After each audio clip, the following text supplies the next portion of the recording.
saludar, Toño. Déjame saludar al doctor Isaac de Paz González, a quien saludo con mucho gusto, hombre de leyes y hombre comprometido con la verdad. Y es que hay que hablar de los amparos, el Poder Judicial contra la justicia, todo parece indicar. Si hablábamos del caso de Lozoya, si hablábamos del descongelamiento de cuentas de tal o cual personaje, ahora resulta que hay amparos para que en la investigación de Ayotzinapa no se mencione a Tomás Herón. Y bueno, como el doctor Isaac de Paz González sabe de estas cosas y nos va a hablar honesta y transparentemente, hay que hablar sin censura. ¿Cómo estás, doctor? Te saludo con mucho gusto. Querido Vicente, buen día para Toño, para toda la audiencia, la más crítica de las redes sociales de Sin Censura. No se enojen tan temprano, muchachos, por estas faramayas del INE. Ya sé que les costó mucho trabajo invertir en ese tweet que lanzaron para el voto de los mexicanos, pero bueno, ¿qué podemos decir, Vicente? Ya comparto su preocupación y habrá que incentivar muchísimo que la gente compartir casi en las redes sociales propias el vínculo para que la gente se registre, la gente que vive del extranjero. Creo que no podemos dejarle, lo ha dicho el presidente, pero aunque no lo diga él, no podemos dejarle la democracia a las instituciones, al INE, a los partidos. Tenemos que hacerla nosotros, porque estos bárbaros pues nos quieren dejar fuera, ¿no? Quieren dejar fuera a un sector que de por sí ha estado muy marginado, ¿no? Que es el voto mexicano en el extranjero. Pero bueno, vamos a hablar de los amparos, mi querido Isaac. Mira, estimado Vicente, yo creo que, híjole, tenemos que poner el dedo en la llaga sobre cómo el Poder Judicial está otorgando amparos que de plano se oponen a la justicia, se oponen al derecho a la verdad, pero más allá de lo jurídico, se oponen al sentido común. O sea, el último amparo que le dieron a Tomás Herón, estando a miles de kilómetros del país, cuando es un personaje que es un hecho notorio, todos vimos, todos observamos esos videos en donde está él llevando a cabo la tortura. No podemos decir que él está o que él participó en actos de tortura, supuestamente por este amparo que señala una juez en materia administrativa. Cuando, claro, o sea, se ve, o sea, están ya alejados de la realidad. Cualquier persona que observe eso es capaz de advertir que Tomás Herón es el que está ordenando, es el que le está llevando a cabo el interrogatorio y bueno, pues lo están torturando. ¿Qué le están haciendo? ¿Le están haciendo cosquillitas? ¿Le están haciendo caricias? ¿Le están contando un chiste? O sea, es que la verdad es de chiste este amparo de un mal chiste, ¿no? Un chiste de humor negro que le han otorgado para que Alejandro Encinas, que además Alejandro Encinas no es una autoridad policial, no es una autoridad ministerial, no es una autoridad judicial, como para que él esté obligado a no hacer pronunciamientos o señalamientos. Él es una autoridad política y está diciendo algo que es verdad, que existe y que además, más allá ahora del sentido común, volviendo al terreno del derecho, está probado en expedientes, en diversos juicios, que lo que llevaron a cabo ahí fueron actos de tortura. Lo único que no está probado, quizás todavía, porque el muy cobarde sigue en Israel, no ha tenido supuestamente la valentía de enfrentar sus cargos, es jurídicamente que él participó, pero es un hecho que él participó.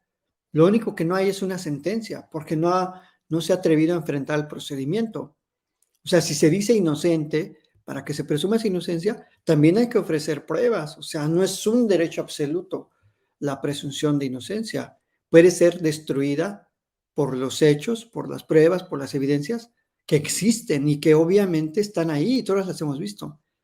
Entonces, no tiene razón de ser este amparo. Creo que ya los juzgados de amparo, algunos en materia administrativa, están ya muy fuera del marco, no solo constitucional, sino del marco de la realidad. O sea, otorgar un amparo para decir que no se puede hablar de él como torturador, ¿no? ¿Por qué vamos a decirle que es un caballero, vamos a darle un título nobiliario o qué?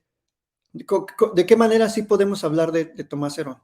Que es una finísima persona, que es una persona de leyes. Cuando él construyó la verdad histórica, él fue uno de los instrumentos principales. Cuando hubo desvíos de recursos en su gestión, aparte de los actos de tortura, está señalado también, indiciado, por el desvío de 1,000 millones aproximadamente de pesos para compra de equipo, que precisamente son esas empresas las que lo están protegiendo en Israel. Entonces, la verdad es que sí es indignante. O sea, yo defiendo algunas decisiones del Poder Judicial. Tengo colegas del Poder Judicial que son buenas personas, buenos juezas, jueces, pero hay gente que es indefendible, que en lo global se están oponiendo el derecho en este país, se opone a la justicia. O sea, porque una cosa es el derecho, las leyes, las decisiones judiciales, y otra cosa muy distinta es la justicia. Tristemente, no debiera ser así. El derecho está para propiciar la justicia. Y se les olvidan los valores constitucionales, se les olvida para qué se hizo una constitución, para qué son las reglas constitucionales, para el bien común, que debe favorecer al pueblo, a la sociedad, no a unos grupos, ni mucho menos a unos individuos que claramente han participado en actos ilícitos de tortura. Entonces, Vicente, pues sí, comparto totalmente el rechazo, la indignación y el reclamo de habrá que reformar integralmente varias cosas de la ley de amparo. De hecho, no se deberían ya permitir que gente del extranjero esté litigando a control remoto. Que venga y que enfrente los cargos aquí en Oye, México. doctor, ¿dónde ves la situación? Porque también hay que decir que del lado de la Fiscalía General de la República habría elementos, personajes que también están defendiendo intereses oscuros.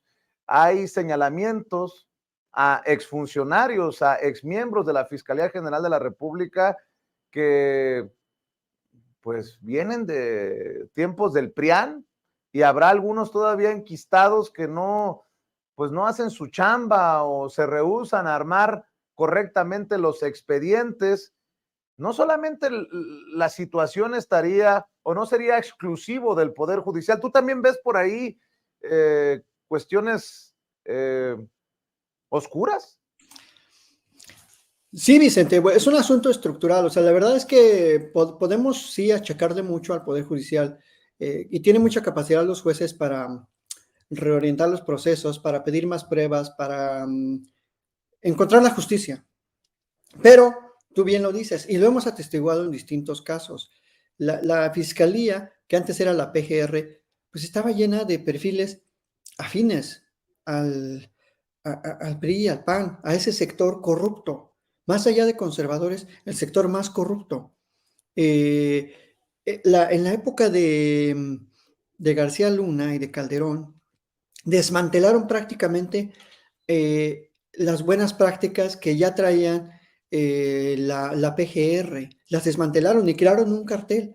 Entonces, si tienes al sector policiaco, o sea, quienes son los primeros respondientes que llegan a un lugar donde hay indicios o a un lugar donde hay hallazgos o donde posiblemente ocurrieron los hechos, a un sector ya corrupto, pues desde ahí empieza mal una investigación. Si luego tienes una burocracia en las fiscalías, no solo en la FGR, ya me estoy refiriendo también a las fiscalías locales, eh, muy mal preparada, con muy malos elementos tecnológicos para trabajar, con horarios extenuantes.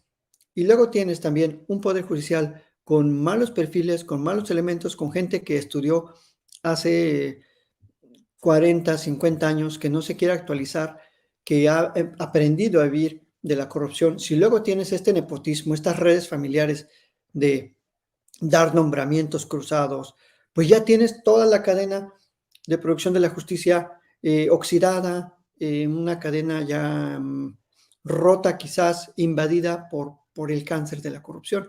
Entonces, nunca vamos a ver un macrocaso llegar a buen puerto porque todos esos perfiles siguen estando ahí y siguen corrompiéndose. Y luego también tenemos que reconocer que el sector de la abogacía en México también es corrupto. O sea, les encanta la lana a muchos abogados y son los que empiezan a bailar al policía, al Ministerio Público, a quien sea.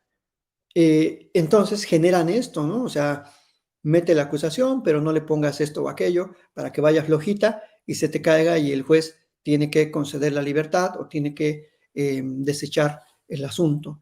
Entonces es un ámbito que llama a la reflexión incluso del gremio de la abogacía en México. Y no queremos, o sea, los abogados somos muy orgullosos, muy soberbios y pensamos que somos como de los mejores profesionistas, cuando en realidad hay gente en el gremio bien corrupta. Y luego tenemos esos grandes despachos que fueron exfuncionarios en la época de la Madrid, de Salinas, llevando esos casos. ¿Quién lleva el asunto de Lozoya o quién lo llevó? Exfuncionarios de la PGR, están los Lozano Gracia, están los exfuncionarios de Felipe Calderón, su secretario de Gobernación, el tío de Fernando Gómez Montt, el tío de Inés Gómez Montt. Entonces, todo eso generó una estructura y una superestructura corrupta que es bien difícil, dada la autonomía que tiene el Poder Judicial y la FGR, desmantelarla. Pero lo tenemos que hacer, y este llamado del presidente a la reforma del Poder Judicial también debe ser un llamado a la reforma de la FGR, porque no podemos permitir que sigan llegando acusaciones y que a los 2, 3 años no avancen o lo peor del caso, se caigan. O sea, no tenemos ahorita una sola sentencia bien hecha en contra de uno de estos grandes personajes corruptos. No la tenemos, hasta tenemos absoluciones del caso Rosario Robles. Y la otra es que el propio sistema está diseñado para empantanarse. A eso le está jugando Emilio Lozoya, ¿no? A que el asunto se empantane, venga un cambio de gobierno y como que todo quede olvidado. Y es que a eso están acostumbrados estos grandes personajes, o sea, Claro. se roban 20, 30 millones de dólares y dicen, bueno, pues con 5 pago a los abogados y si me encuentran algo, les devuelvo 10, me quedo con 15 al final, ¿no? O sea, le salen los números bien redondos. Entonces, es una estructura legal en México que existe de corrupción y el derecho no ha hecho ni está haciendo mucho por la justicia. Esa es una gran crítica, por eso, bien lo dijiste al principio, ¿no? A veces parece que el amparo, en muchos casos, está contra la justicia, contra el sentido común y contra el pueblo. Y debemos empezar por ahí. ¿Cómo el sistema de amparo, el juicio de amparo, para que no sigan sucediendo estas aberraciones, Vicente? Ese es el gran reto que tenemos los que nos dedicamos a esto. Para escuchar tus reflexiones finales en esta ocasión, doctor, hay que decir que el presidente hoy en la mañanera señaló que con influencias y dinero lo han conseguido todo en relación a los miembros del Poder Judicial. Señala que el Poder Judicial está al servicio de la corrupción y no del pueblo.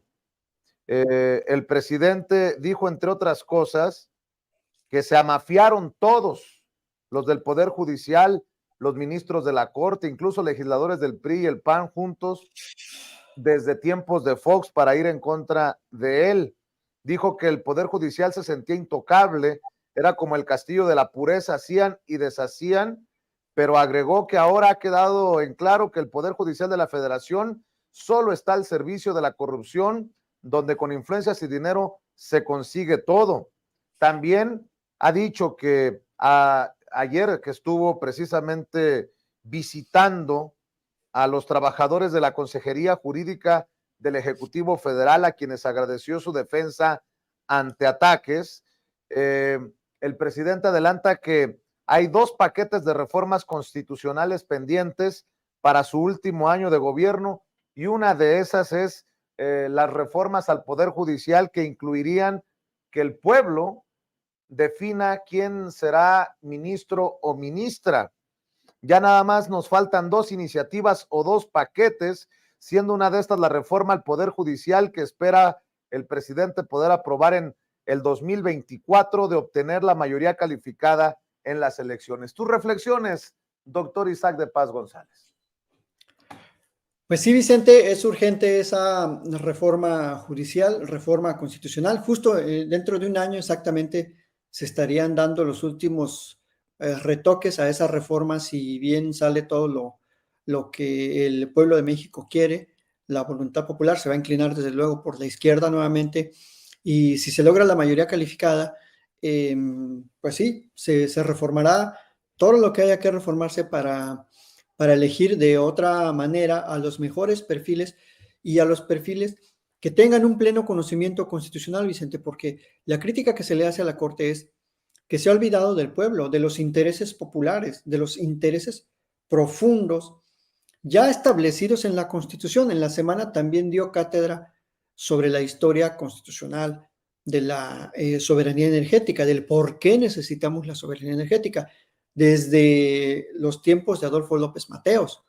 Entonces, no es una cuestión política, es una cuestión de la historia de México y de hacia dónde queremos avanzar como sociedad. O sea, no es un pleito de partidos, ¿sabes? A veces la gente piensa que eso es un solo de los tíos. No, ese es el futuro de México está en juego. Y para eso, por eso bueno, sobre la importancia de la participación política y la importancia de reconocer y abrir espacios para que se difunda el voto de los mexicanos en el extranjero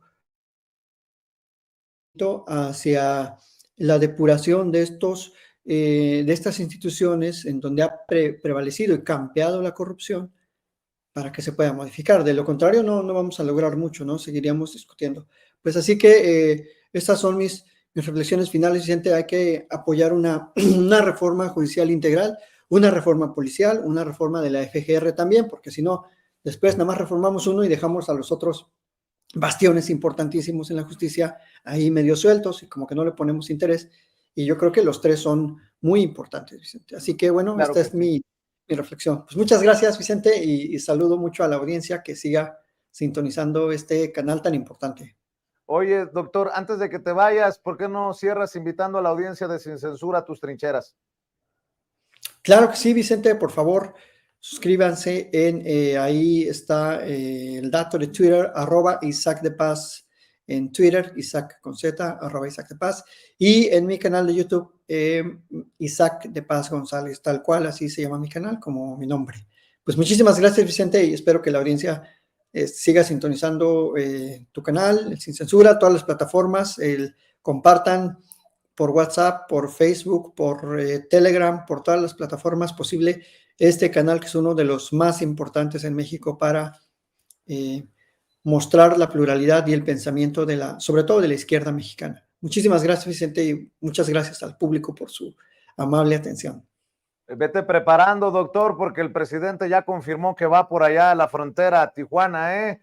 Así que hasta allá te mando, hasta la frontera, un Sí, por abrazote. acá, ya sabes, me mandas la credencial para acreditarme y yo voy Eso, y ya ando con más holgura, así que por acá órale.